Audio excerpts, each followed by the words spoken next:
On my 22nd birthday, I woke up in the bed of the big boss. Her rightful spouse caught us in the act. She beat me nearly to death, slashing my abdomen open with a large, gaping wound. My parents, desperate to stop the bodyguards, pleaded fervently, their faces bruised.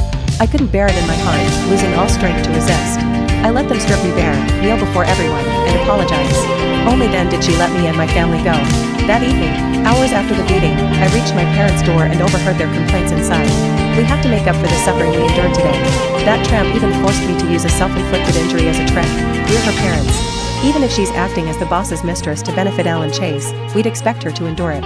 Only then did I realize everything they had done was to ensure the foster daughter lived a good life. This family had no place for me. I staggered a step, nearly falling. But I still caught their attention. The door opened. My parents wore dark expressions, their faces growing more anxious. "Who told you to eavesdrop outside?"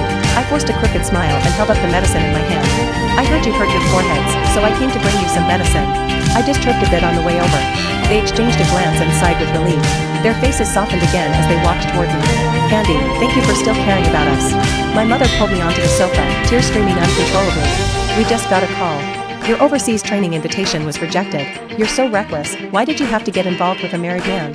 Such a bright future, all ruined." I hid the sarcasm in my eyes but felt a chill in my heart. "So that's it.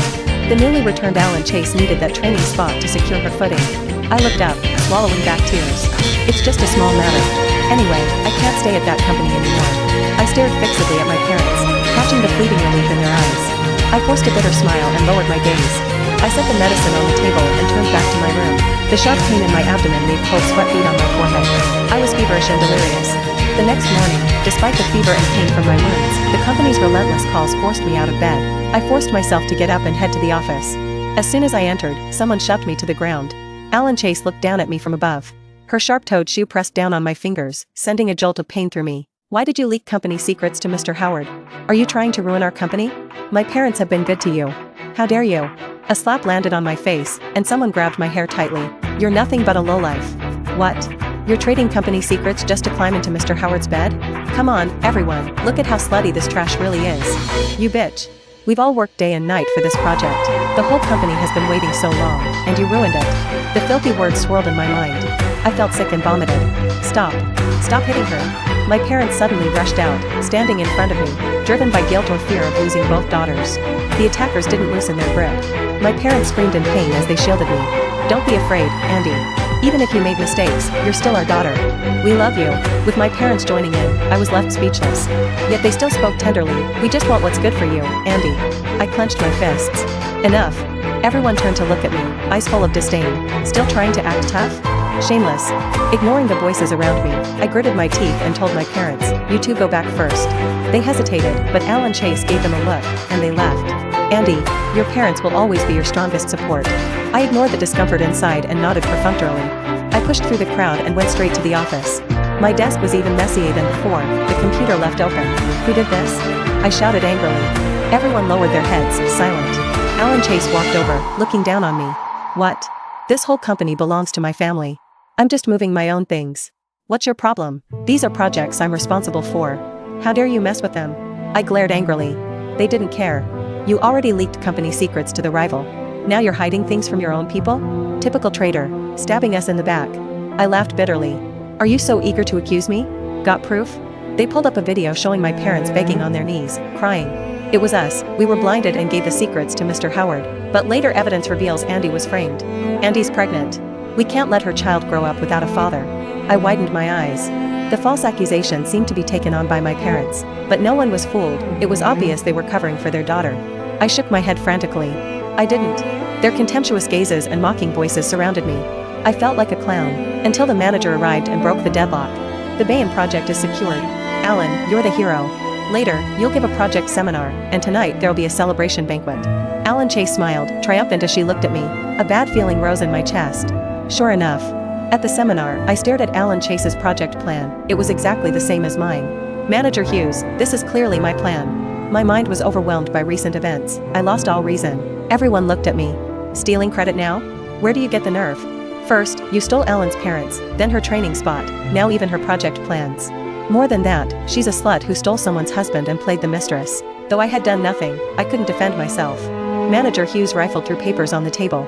Finally, she threw a folder at my face. The sharp corner cut my cheek. How dare you talk back? This project was assigned to you. Look at the garbage you submitted to the client. Luckily, Alan helped submit the new plan in time. Who would bear the loss otherwise? I hurriedly grabbed it. The flawed plan wasn't mine at all. The theft occurred the previous night. If implemented, the company would lose $10 million. I looked sharply at Alan Chase, who smiled smugly and silently mouthed, "I take whatever I want. You're just my defeated enemy." My mind gradually cleared. Yesterday's events replayed vividly. My parents had used my birthday celebration as an excuse to pick me up early from work. Since I couldn't neglect my tasks, I brought work home. I smiled bitterly. So that was it. My fingers flew over my phone screen. "Do me a favor." Alan Chase shoved me hard, my phone fell to the floor. She whispered close to my ear, "After such a big leak, it's already generous to let you stay here. Be sensible and behave, or you'll lose even this last job." I clenched my fists. "Make sure to attend tonight's banquet. I have a special gift for you." She said that. I couldn't stay any longer and turned to leave. By evening, the infection in my wound caused a high fever. But the company's relentless calls didn't stop. "If you don't show up at the banquet within 10 minutes, pack your things and get out immediately." Manager Hughes hung up without a word. I forced a bitter smile and dragged myself to the venue. "Andy, take this raincoat. It might rain later." Mom handed me a raincoat, urging me to leave. I took it absent-mindedly. At the entrance, someone blocked my way. A knife slashed toward me, grazing my cheek as I stumbled, too weak to dodge fully. At the hospital, the cut was treated, though my fever worsened. "Trash. Your products ruined my wife's face. Now you'll taste the same." The raincoat dropped. Through the nearby glass, I saw Alan Chase standing quietly inside, a mocking smile on her lips. My fever made my throat hoarse. I couldn't speak. "You live-streamed those awful products just to make dirty money? I'll make you pay. You think being a somewhat famous voice blogger lets you do whatever you want? If I hadn't found your personal info and this raincoat your wife gave you, I wouldn't have found you. Trash." He seemed to vent his anger. I threw the knife away, but his fury didn't fade. He punched my face repeatedly. I grew weaker, words stuck in my throat. Colleagues rushed out. Hearing the man's accusations, their looks toward me grew more hateful. "Trash is trash. Let's beat her up together." With a stranger's voice, the crowd surged forward. I was barely alive. Alan Chase's voice rang nearby. "Sir, do you have proof for your accusations?" The crowd stopped. The man pulled out a screen recording. Dazed, I vaguely recognized the account. He recounted how he was deceived and found a faceless promotional video on the account. When the raincoat appeared in the thank you video, I smiled bitterly. Alan Chase stepped forward, a faint smile on her lips. "Sir, I'll investigate. I'll cover your wife's medical expenses. This person will kneel and apologize to your wife." The man thanked her repeatedly.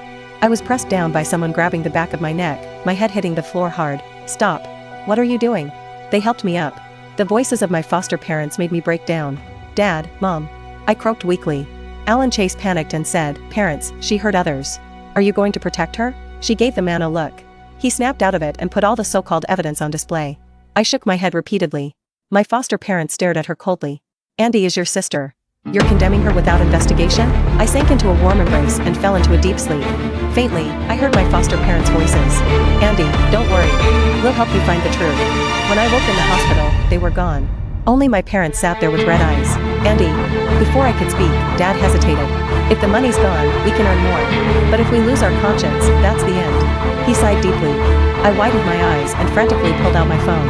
On the trending list, my parents begged on their knees, apologizing for me, withdrawing all my savings to compensate the so-called victims. I smiled bitterly and knelt down with a thud. "Mom, Dad, this isn't settled yet. Why are you so eager to make me take the blame?" Dad slapped me hard. "You did something so heartless. We're fixing it for you, and you dare talk back to us?" I found it almost laughable. Maybe feeling he'd been too harsh, he sat down. "Your parents are doing this for your own good. Your reputation might affect Ethan Chase Group's stock price. We can't let Mr. Chase despise you. Go talk to him, return your shares to Ellen. That way, they'll have a good impression of you." I was stunned, bitterness flashing in my eyes. "Mom, Dad, I'm your real daughter. Why do you condemn me without proof?" Before I finished, they dragged me to Ethan Chase Group. At the company entrance, they forced me to kneel. They pressed me down on the ground, loudly confessing, "Mr. Chase, our Andy made many mistakes. She's used to a life of luxury. This time she knows she was wrong and is willing to return her shares." My foster parents didn't come out, but a group hurried over. Hearing my parents' words, they turned their anger on me. "What about us victims? Were we just ruined for nothing? Scum like this should be locked up and made to work for us. I heard she's a mistress, greedy for ill-gotten gains. She should return everything. Rotten vegetables and trash were thrown at me mercilessly." Alan Chase approached, looking down on me. "I can pay those expenses, but on one condition. From now on, you leave New Haven and never show your face here again." My parents agreed immediately. Fine, I promise to keep Andy far away from you. She won't appear in front of you anymore. I didn't do those things. You don't need to clean up my mess. I'll answer for myself. I pushed my parents aside and stood to face Alan Chase. A heavy slap landed on my face, followed by a group pinning me to the ground. Alan Chase stepped on my hand, sneering. You refuse to drink the toast but want to drink the punishment? Do you really think anyone will stand up for you now? Do you think you can stop me from doing what I want? My fingers turned black and blue, blood seeped out. I screamed in pain, drenched in cold sweat. My parents watched helplessly, pleading. Alan, stop hitting her. Andy wouldn't. They were pulled away, urged not to interfere. You two shouldn't plead for her. She's not worth it. Don't worry, we know who our enemies are. This scum needs a lesson. Don't make things hard for Miss Chase. Their beating didn't stop. Soon, my face was bruised and swollen. I coughed up blood. Have you made up your mind, Eric? Alan Chase laughed from above like a demon. I was silent for a long time. Seeing her patience run out, she raised her hand to strike. Alan Chase was kicked away. You really have no manners coming from a small family. Andy is your sister. Bodyguard Brown broke through the crowd. My foster father's voice came from behind. My foster parents helped me up, glaring at Alan Chase. Behind them was my long unseen brother, Michael Hale. Seeing my battered state, his expression darkened. She did this? Michael pointed at Alan Chase, and before I could answer, he slapped her. Alan Chase was furious but was restrained by police. Alan Chase, the internet is not beyond the law. You can't spread rumors. Also, you're involved in illegal organizations. Alan Chase panicked, trying to break free. My parents rushed over. They pulled the officers aside, panicked. Officers, you must be mistaken. My daughter wouldn't do such things. They desperately tried to clear Alan Chase's name. Even though prepared, they trembled inside. Michael patted my hand, bringing me back. My parents knelt, crying. Officers, my daughter didn't do those things. It was all framed by our other daughter, Andy Chase. A dull pain struck my chest. I closed my eyes slightly. I signaled Michael to hand over the evidence he had collected. Alan Chase panicked. Tearful, she looked at my foster parents. Mom, Dad, please save me. I don't want to. They looked cold. Officers, please take her away. Wrongdoing must be punished. Alan Chase's heart-wrenching curses sounded pitiful. My parents grabbed my wrist. Andy, talk to the officers. There must be a misunderstanding. Alan wouldn't do illegal things. The crowd hadn't dispersed. I let go of Michael's hand and walked toward my parents. I knelt before them. Mom, Dad, you gave me life but didn't raise me, yet you throw all this dirt on me. I want everyone to witness this. From now on, I'll pay you a monthly allowance for your care, but we have no other relationship. I nodded solemnly and stood beside my foster parents. Kick them out. Michael's words sent my parents being dragged away by security. I fainted, hearing my foster parents' cries. When I woke in the villa, my door was locked, and my phone confiscated. Except for meals delivered 3 times a day, I had no contact with the outside world. Finally, I couldn't take it. Aunt Lee, where are Mom and Dad? You can't keep me locked up forever. What's the rush? You caused such a big loss to the company. Keeping you locked up is mercy. Aunt Lee threw the things on the table and stormed off angrily. I was stunned. Outside, I heard her on the phone. Miss, don't worry. I won't give that trash any favors. Just focus on your big plans. My expression changed. Taking advantage of the nanny's distraction, I climbed out the window. Ouch. A rope tripped me, and I fell hard. Before I could react, a sack was thrown over my head. It's really troublesome. It's all those 2 deadbeats keeping her locked up at home, giving me no chance to act. The voice sounded familiar, my mom's voice. A chill ran through me. After a bumpy ride, 2 hours later, I saw a faint light. My mom yanked up the sack, revealing a room full of shirtless men. My parents looked like demons among them. Have fun. Remember to take photos and videos. I want to see if she's ruined. Then the He family won't think about that trash anymore. A kick came at me. Before I could react, my parents pushed the door closed and left. Fear filled my eyes as I backed away. The hands untying the ropes bled. In a flash, several men swarmed me, trapping me in the crowd. I resisted. My hair was pulled, and I was slapped hard several times. Hold her down. I'll take photos first. I don't believe she can keep fighting with these photos. Camera shutters and flashes filled the room. Phone streamed live. Through the lens, I saw my pitiful state. I kicked wildly. The nearest man cried out in pain. Chaos erupted. I seized the chance and broke through the circle. I ran desperately. Shouts chased me. I hailed a taxi and finally escaped. That Ethan Chase group is shameless. They abandoned their real daughter, let the foster daughter manipulate things, and even throw the real daughter in jail. If I were the boss, I'd have gotten rid of her long ago. Maybe crippled her so she couldn't harm anyone. I heard the boss was recently hit by a car. Serves him right. The driver jabbered nonstop. I widened my eyes. To Ethan Chase group. The driver snapped out of it, snorted, and floored the gas. Nausea surged. Many people had gathered downstairs at the company. My parents cried and accused my foster parents and me. You have to judge this. We raised their daughter for so long, and now we don't even have one daughter left. What sin did we commit? They cried hoarsely. People whispered and pointed. Some even started smashing the company. My foster parents tried to defend me. Seeing my foster father in a wheelchair, tears fell from my eyes. Enough. Look, the ungrateful daughter is here. Come see. The driver's voice and my shout rang out. Everyone looked at me. Though their eyes were hostile, my goal was achieved. Smack. I stepped forward and slapped my mother hard. Are you really my parents? My voice was hoarse from shouting. Before I spoke, Mom widened her eyes in disbelief. She grabbed my hair and raised her voice. I wish you weren't my daughter. Look at you, disheveled. Just got out of someone's bed, huh? Cut her hair off. I snapped sharply. Michael rushed over and kicked my mom to the ground. I sneered, hands free, and pinned my mom down, beating her fiercely. You're really something. You sent me to those men's beds, and now you accuse me of being loose? Shameless. Which parents send their daughter to other men's beds? Which parents throw dirt on their own child? Which parents steal their daughter's plans to give to a foster daughter? I wish I never had your parental grace. After the beating, my mom grew anxious. Her eyes darted, voice shaky. What are you saying? Don't say things without proof. I laughed bitterly. I looked at Michael. Call the police. There's someone tailing us. When the officers arrive, the truth will come out. My mom choked and grew nervous. Fine, for being your real daughter, I'll give you some face. Dad, let's go. Michael understood my plan and had security block them. My parents kept shouting, accusing me of all sorts of evils. I thought of all the suffering I'd endured and spoke harshly. If they tried to run, beat them badly. I took back my phone from my foster parents. A message popped up. The paternity test results are in. Also, some interesting things about your good sister and your parents will be sent to you in 10 minutes. I brightened instantly. Looking at the crowd watching the live stream, I said, streaming? Give me the room number. Then I looked at my foster father. Dad, all the streams about this today have heavy promotion. It's time to reveal the truth. The crowd quieted. Popcorn time. I feel there's a big scandal behind this. 10 minutes later, the package was in my hands. I crushed it in anger, eyes red. I grabbed my mom's neck and shook her, voice trembling. You ruined our peaceful life for a little money? Grace Carter, you're despicable. The package scattered on the ground. Spectators picked up the papers and examined them. Wow, a big scandal. So the real parents aren't the real parents? Drowning in gambling debts, making their daughter pretend to be the real heiress to scam? Interesting. All this time, we were watching fake drama? The murmur stunned Michael, who grew agitated. He snatched the paternity test and documents, finally understanding everything. Within moments, everyone turned their anger on Grace Carter and her husband. I was pushed out of the crowd. The onlookers, feeling fooled, transformed their anger at me into hatred for the Chens, beating them mercilessly. My parents' eyes were red. Andy, we need to investigate more. I said that person's appearance was too suspicious. Mom held me, sobbing. I couldn't help but sniffle. It's over now. The truth is out. Sirens grew closer. Grace Carter had escaped the crowd at some point. Her face was bruised and swollen, her clothes torn. Andy, please forgive me. We promise to stay away from you from now on. You're Andy Chase now. You have nothing to do with us. Her bloody hand touched my leg. I glanced once and recoiled. Take your filthy hand away. I kicked her away. Grace Carter was stunned. Who called the police? The officers' voices became the Chen's salvation. Officers, help. They're trying to kill us. Soon, order was restored. Grace Carter and her husband were bruised and covered in trash, looking miserable. They glanced at me nervously.